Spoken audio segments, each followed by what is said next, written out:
Nesta terça, o Legislativo brasileiro volta do recesso e de olho em pautas importantes que vão passar a ser discutidas pelos parlamentares. Estão na lista projetos da área econômica, como a reforma tributária, o novo marco fiscal e as alterações em regras de julgamento do Conselho Administrativo de Recursos Fiscais, o CARF, que após aprovado na Câmara, vai ao Senado. E a Câmara aprovou o projeto que altera as regras de votação do Conselho Administrativo de Recursos Fiscais, o CAF. A proposta é uma das prioridades do Ministério da Fazenda. Além dessas pautas já citadas, voltam também as comissões parlamentares de inquérito, as CPIs, como a dos atos golpistas e a das Americanas, com novos depoimentos e convocações. A defesa intransigente. Cale a boca. Torturaram. É isso mesmo, presidente. Não é possível. Cale a boca que eu estou falando. É isso mesmo. Presidente, eu não vou aceitar que... eu não tinha nada a ver com a história aqui, ainda manda eu calar a boca. Por favor, lave a sua primeiro. Tá falando...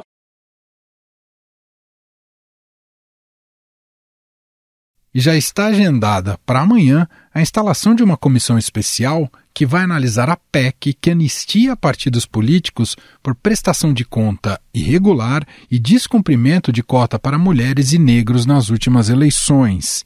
A proposta foi aprovada na Comissão de Constituição e Justiça da Casa e agora terá um mérito discutido no colegiado. Declaro encerrada a votação. 45 sim, 10 não.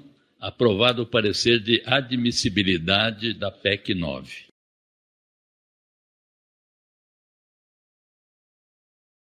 Após o término da análise na comissão, o projeto deve ser levado ao plenário, onde precisará de apoio de, no mínimo, 308 deputados para ser aprovado em 2 turnos de votação.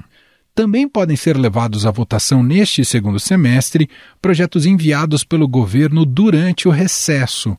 É o caso do pacote para impulsionar o crédito aos estados, o que regulamenta apostas esportivas e o que endurece penas em crimes contra o Estado Democrático de Direito e escolas. Entre as alterações está a tipificação do crime de homicídio cometido nas dependências ou imediações dos estabelecimentos de ensino. A pena de 6 a 12 anos de reclusão, hoje prevista na lei para os crimes de homicídio, é elevada para 12 a 30 anos. Mas o governo tem outros desafios mais espinhosos pela frente. Com o apoio do presidente da Câmara, Arthur Lira, a gestão Lula pretende aumentar a base de apoio político no Congresso Nacional. O movimento permite que o governo ganhe mais força nas negociações de pautas de interesse do Planalto. Um dos artifícios que deve ser usado é a troca de comandos de ministérios para elevar o número de aliados. O próprio líder do PT na Câmara, Zeca Dirceu, afirmou a mudança. Se uma mudança ministerial, 2, 3, é necessária para o governo ter uma base mais sólida, mais ampla, fazer avançar pautas importantes, como a gente vai ter agora a reforma tributária, ela acontece em todos os governos, vai acontecer, né, no governo do presidente Lula. Eu não consigo precisar se é essa semana, se é mês que vem, mas eu vejo isso como inevitável. Durante o recesso, o presidente Lula deu início à acomodação de pedidos das siglas do chamado Centrão. O deputado Celso Sabino, do União Brasil do Pará, foi nomeado ao comando do Ministério do Turismo. Daniela Carneiro acertou em reunião com o presidente Lula que deixará o comando da pasta. O governo também confirmou que o deputado Celso Sabino, do União Brasil, será então o futuro ministro do Turismo. O presidente já sinalizou que novas trocas devem ocorrer com a volta dos trabalhos dos parlamentares.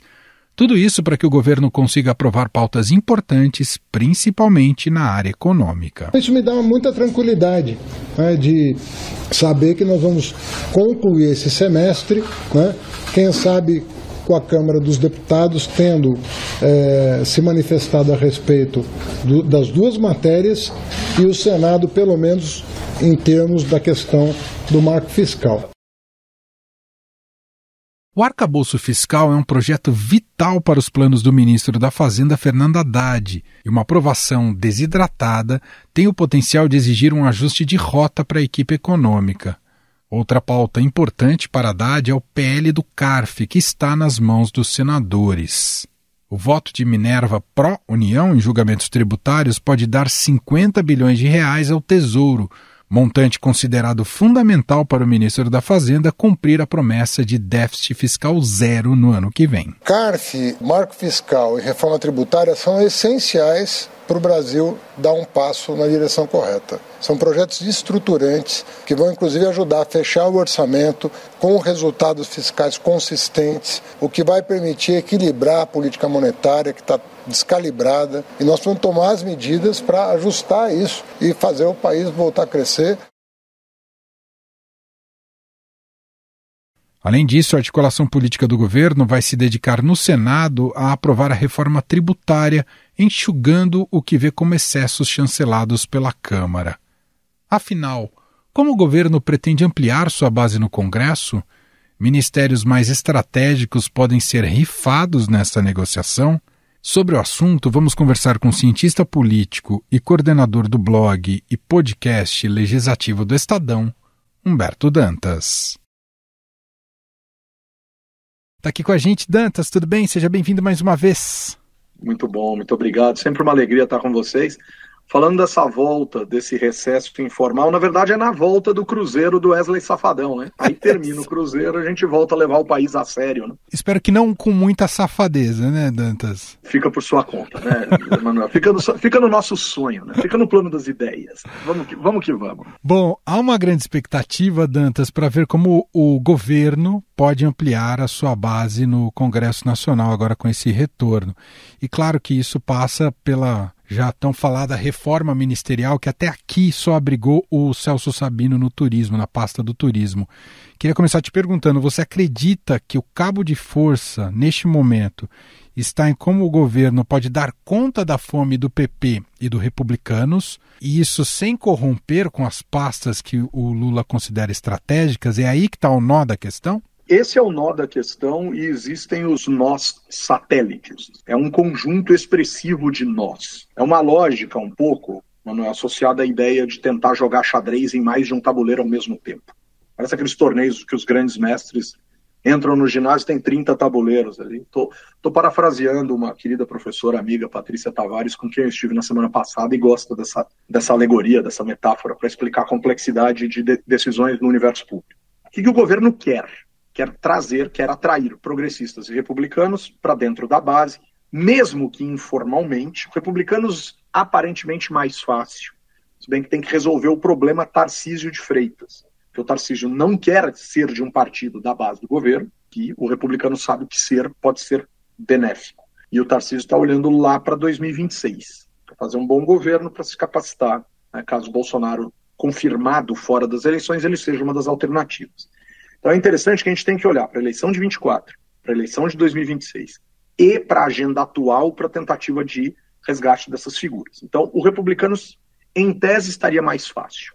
Só que Daniela Carneiro ou Dani do Vaguinho, ao desejar ir para o Republicanos, porque o Republicanos do marido dela, prefeito do Rio de Janeiro, saiu do Democratas e foi para o Republicanos, arrumou um problema com o Democratas. Perdão, com União Brasil, né? União Brasil, que é PSL mais Democratas. Enfim, então você tem esse jogo. Ela poderia ter ficado no Ministério e já dito que é cota Republicanos? Aparentemente não. A gente precisa entender a força deste grupo dentro do próprio Republicanos. A gente precisa lembrar também que o presidente nacional do Republicanos quer ser o próximo presidente da Câmara dos Deputados. Está aí, inclusive, nesse envolvimento com o governo, tentando garantir seu nome nessa eleição. Perceba que nada é simples, Emanuel. Esse é que é o elemento central. Nada é uma troca pela outra.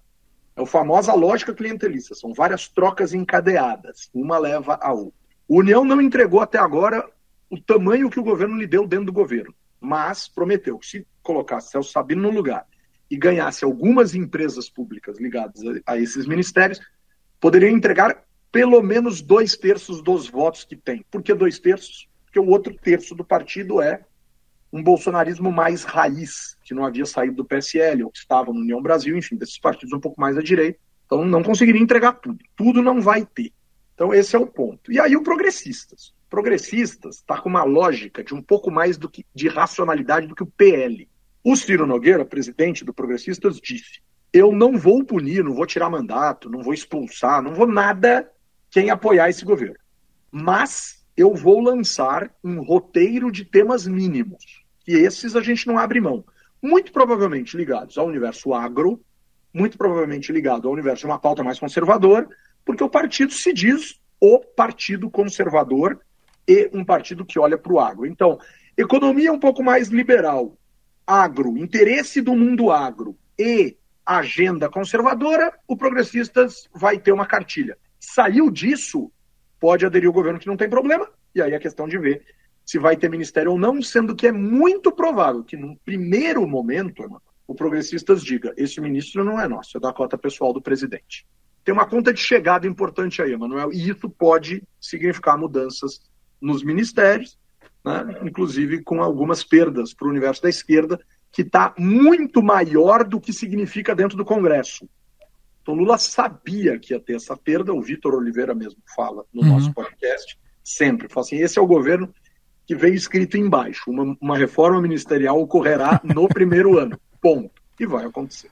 Agora, não deve perder pastas consideradas importantes, estratégicas, seja do ponto de vista ideológico, seja do ponto de vista de grana, de aporte de recursos, Dantas, um pouco a linha de corte vai estar por aí, e consegue respeitar essa linha de corte? Esse é um desafio importante, quer dizer, existem ministérios que esses partidos de direita não fazem nenhuma questão, não me venha com isso, porque eu não sei o que fazer com isso. Direitos humanos.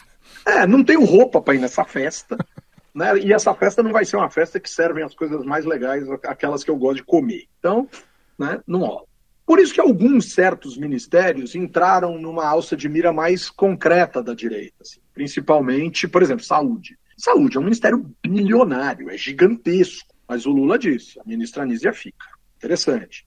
Educação, até agora, ninguém parece capaz de se arvorar para cima do Camilo Santana, mas o ministério de Wellington Dias, que é um ministério importante para as políticas sociais, por conta do dinheiro, esse é um ministério que pode entrar no campo da negociação. Agora, quem fica com isso? O Lira andou dizendo, alguns meses atrás, presidente Lula, o senhor tem que entender, parlamentar não gosta mais de ministério, gosta de emenda, gosta de dinheiro e tal.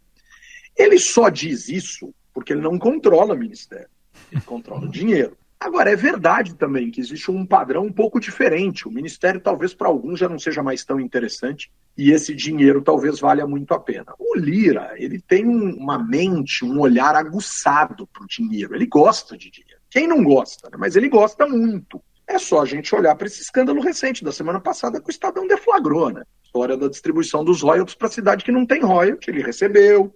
O lobista mora, o pai dele recebeu dinheiro na prefeitura do pai dele, que não produz nada, não produz nem barril de feno, imagina de petróleo, enfim.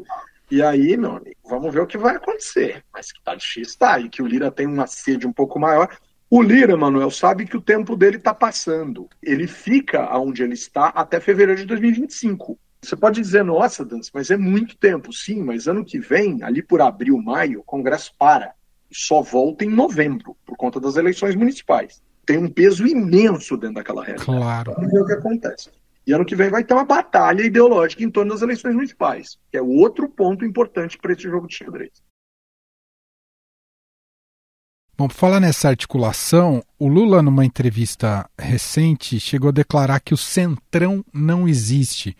A gente sabe que formalmente, de fato, ele não existe, né? Não tem um CNPJ, não recebe ali verba partidária, tudo mais.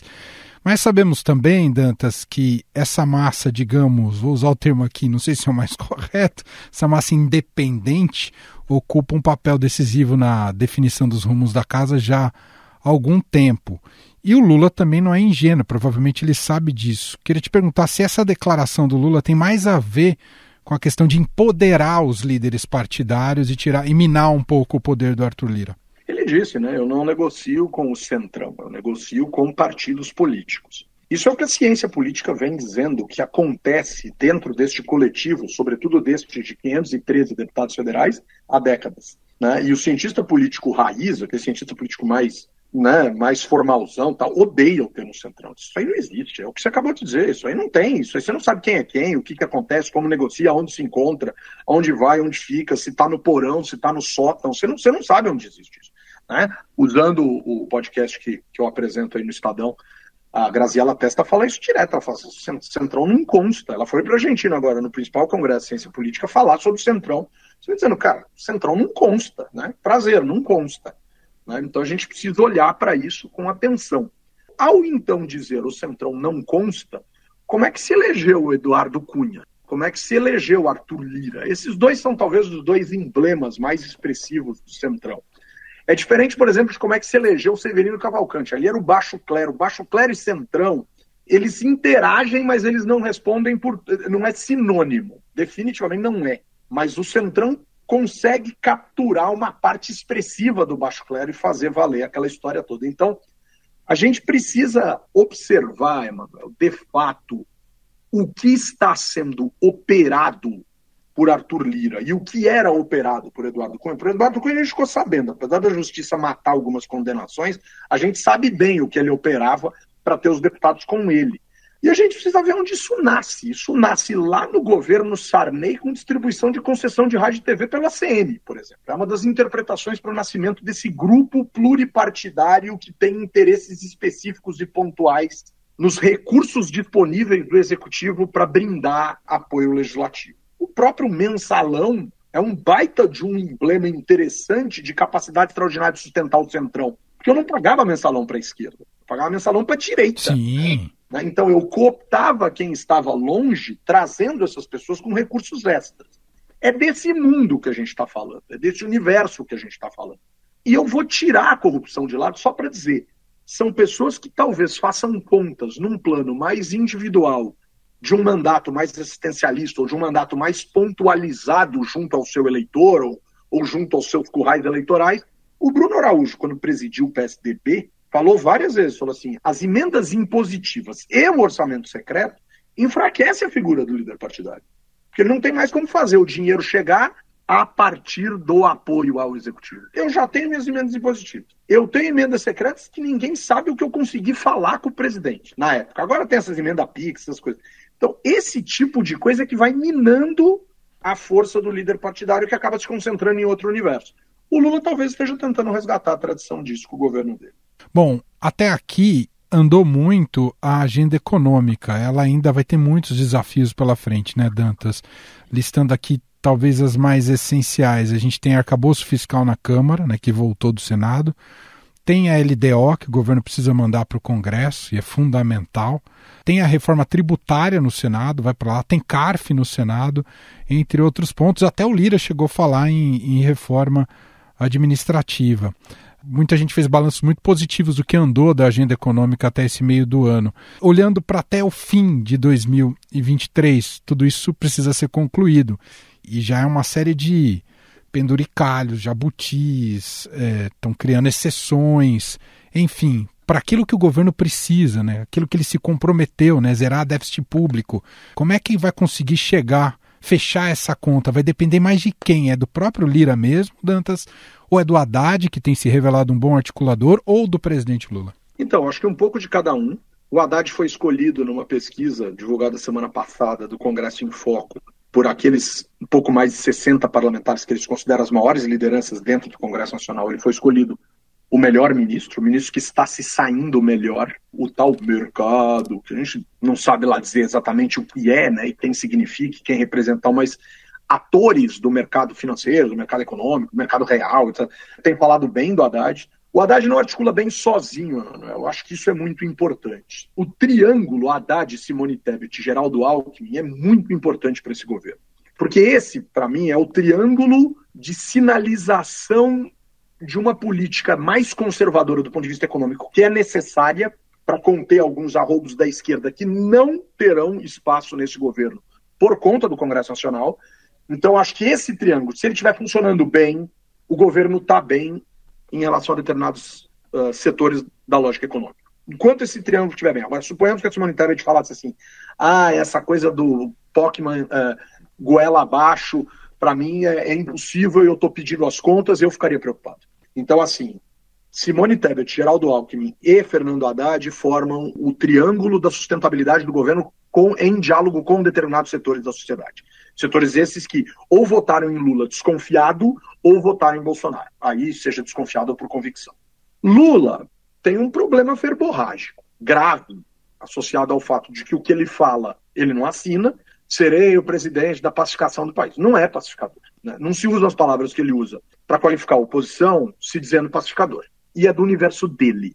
Ele é um sujeito de conflito. Né? Quem não se lembra dos 8 anos dele no poder não tem memória, ou ganhou muito, ou se sentiu muito beneficiado pelo poder público e resolveu ignorar o que Lula falava. Lula falou muita bobagem durante 8 anos, de forma muito agressiva. A simples frase, nunca antes visto na história desse país, fazia o elo perdido entre Lula e Pedro Álvares Cabral, né? Como se não existisse nada assim, no Brasil antes dele ter chegado à presidência da República. Então não é bem assim que funciona. Então Lula é complexo e, ao mesmo tempo, ele sabe, ele é pragmático e ele sabe o que ele precisa fazer para agradar. E ele sabe que ele só vai conseguir imaginar ser ele ou depois das eleições municipais ou se ele for reeleito, o que a gente não sabe se vai acontecer, nem a título de candidatura, que ele já tinha dito que não seria. Então, esse é mais um elemento importante.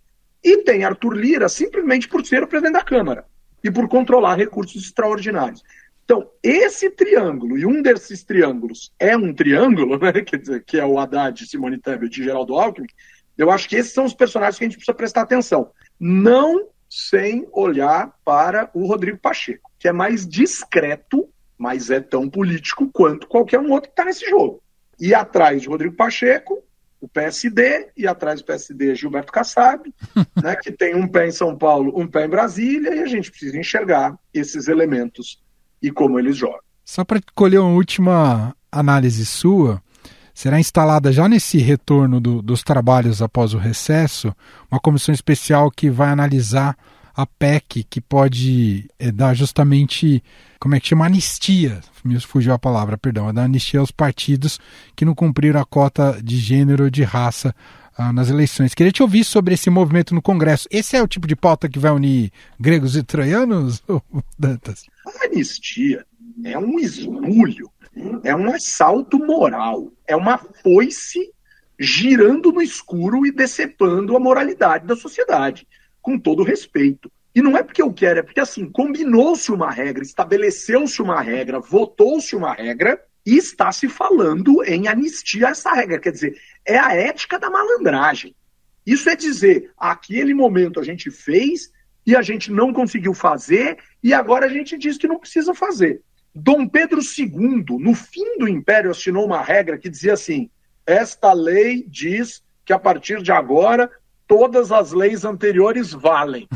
Puxa vida, meu amigo, mas elas não valiam? A sensação é essa, cara, que essa cambada, nesse instante, os congressistas brasileiros se tornam uma verdadeira cambada. Está insatisfeito com o ativismo do judiciário para cima das péssimas práticas de ausência do cumprimento da lei, de cotas femininas e de cotas associadas à presença de negros no processo eleitoral, não tivessem aprovado a lei lá atrás, ou tivessem rebatido decisões da justiça com leis que contrariassem, e vamos para o debate. Agora, finge que está tudo bem. 1 ano depois da eleição, cria um processo de anistiar, isso mostra que o poder público não serve para nada, para além de alisar a própria carne. Não fica bom, e mais uma vez a gente vai assistir isso. Não é uma novidade, e é muito triste. É muito triste. E depois reclamam que a sociedade está de costas e ficam pedindo mais e mais bilhões de reais para esses fundos eleitorais para conseguirem se aproximar do eleitorado, que quando vê um político, muitas vezes, em muitos casos, corre, pudera. A gente sabe que esses caras fazem esse tipo de atitude, tomam esse tipo de atitude bizarra em relação à sociedade, a despeito de partido, de ideologia, de Estado no poder, etc, etc, etc. Quer dizer, fica complexo. Sensacional. Esse é o cientista político Humberto Dantas, coordenador do blog Legislativo aqui no Estadão, que é uma parceria com o Movimento Voto Consciente, e também coordenador do podcast com o mesmo nome, Legislativo. Dantas, sempre bom te ouvir. Obrigado mais uma vez e até a próxima, meu caro. Bom é falar com você. Um grande abraço a todos e até a próxima. Estou à disposição e sempre muito feliz de falar com vocês.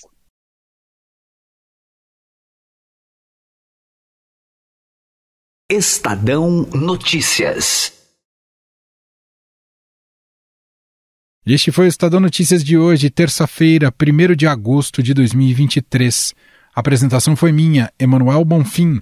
Na produção, edição e roteiro, Gustavo Lopes, Jefferson Perleberg e Gabriela Forte. A montagem é de Moacir Biasi e o nosso e-mail, podcast@estadão.com. Um abraço para você e até mais.